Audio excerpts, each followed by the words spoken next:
Hey guys, what's going on? Yoshi here. So today is my time to show you.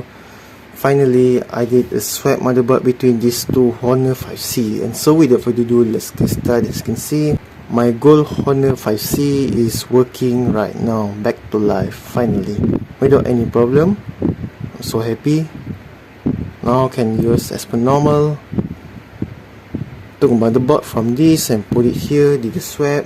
No problem.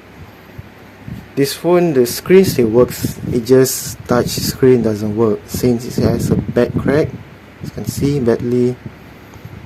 The display still works, but I noticed maybe it has a water damage on the display, but I'm not sure. So some parts, this phone now become parts. Look at that. This frame still can use, SIM tray can use, some screws. The motherboard still works from this, but it just had a software issue, need to reflash, but it's very difficult to flash and very difficult to find the firmware.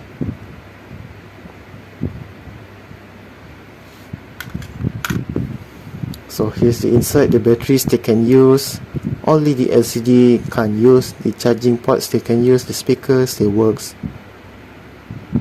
also the vibrate still works. I'll keep it this 4 parts. Now let's take a look at this Honor 5C. It runs on the latest version. Let me show you. Select to the down about phone. EMUI 5.0.3 with Android 7 no good. That's the latest version. I'm so happy. And so before I end this video, you can give a feedback for these two Honor 5C. Finally did a motherboard swap in the comment below. And so just all for me. Thank you very much, and don't forget to subscribe to my channel. See you on this video. Goodbye and have a nice day.